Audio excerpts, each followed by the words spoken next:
Alors bonjour, je m'appelle Anne-Catherine Husson-Traoré, je suis la directrice de Novetic, qui est un média expert de l'économie responsable, c'est-à-dire qu'on travaille sur l'investissement responsable et la responsabilité d'entreprise. On publie de l'information qualifiée sous forme d'articles, d'études, on édite un label, on organise un événement et de façon générale, on essaie de mobiliser des communautés de dirigeants économiques et politiques sur tous ces sujets.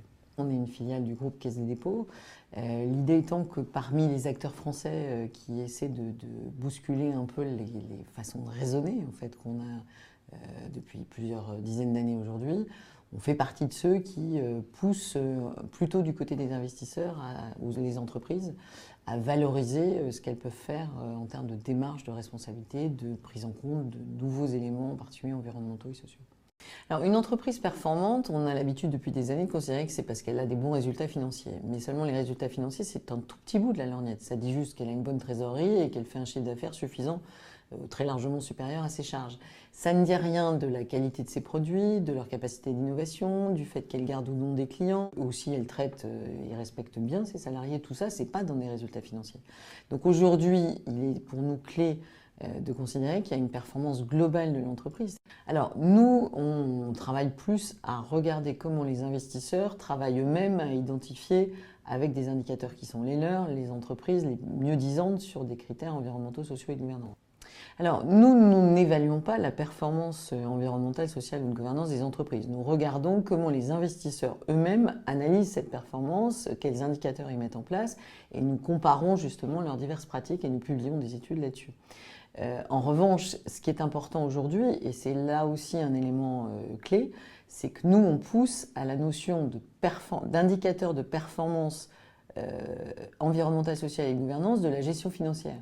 L'objectif, et c'est des choses qui se développent dans le monde entier aujourd'hui, c'est d'être capable de faire l'empreinte carbone, par exemple, d'un portefeuille. Et donc, effectivement, on est en train, par le biais de l'investissement, d'essayer de mettre en place des indicateurs de performance qui reposent sur l'idée que les entreprises soient capables de publier de l'information fiable, pertinente, comparable d'un exercice à l'autre, permettant de comparer les entreprises au sein d'un même secteur sur par exemple des émissions de CO2 ou de la création d'emplois ou ce genre d'indicateurs. On a encore beaucoup de travail pour en arriver là.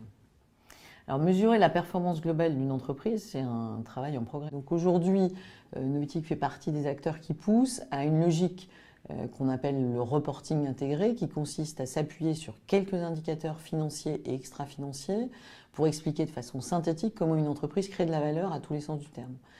Il y a quelques entreprises qui sont dans des programmes pilotes aujourd'hui. Il faudrait que cette démarche se généralise. Les entreprises qui potentiellement ont besoin d'indicateurs de performance financière et extra-financière, il n'y a pas d'exception, elles le sont toutes. Il va falloir aujourd'hui de plus en plus être en capacité pour une entreprise, quelle que soit sa taille et quel que soit son métier, de pouvoir expliquer, de valoriser ce qu'elle fait, non seulement sur des critères financiers, mais aussi des indicateurs extra-financiers d'ordre, effectivement, ressources humaines ou dimension environnementale. C'est souvent difficile à comprendre parce qu'on change avec des petites touches, c'est comme un tableau impressionniste. Donc c'est difficile d'avoir une vision globale sur la façon dont les choses évoluent, mais on voit très bien que depuis 15-20 ans, la notion même de ce que ça veut dire être une entreprise solide, viable dans le long terme, a complètement évolué et que des critères financiers ne servent pas à comprendre si une entreprise va effectivement être bien résistée, bien se développer, être compétitive au plan international. La notion même de compétitivité et d'innovation, elle a changé depuis plusieurs années. Quand on se demande pourquoi il faut mesurer la performance, en particulier globale de l'entreprise, la question est plutôt pour qui ? C'est-à-dire qu'effectivement, c'est utile pour tout le monde. C'est utile pour l'entreprise, mais aussi pour toutes ses parties prenantes, c'est-à-dire aussi bien ses clients que ses fournisseurs ou que les financeurs potentiels que peuvent être des investisseurs. Il y a un besoin réel de nouveaux modèles pour évaluer la performance des entreprises. La question posée, c'est jusqu'où on sera en capacité de trouver des indicateurs homogènes, qui soient applicables à tous les secteurs, à toutes les tailles d'entreprise et qui puissent être effectivement très parlants. Là où le travail de normes est extrêmement intéressant, c'est qu'au moins il pose sur la table l'idée que les outils précédents ne sont plus adaptés à mesurer la réelle performance de l'entreprise. Jusqu'où on arrivera à construire une norme opposable et générale, c'est un sujet qui reste pour moi sur la table et ça m'intéresse beaucoup de voir effectivement ce qui sortira des travaux en cours.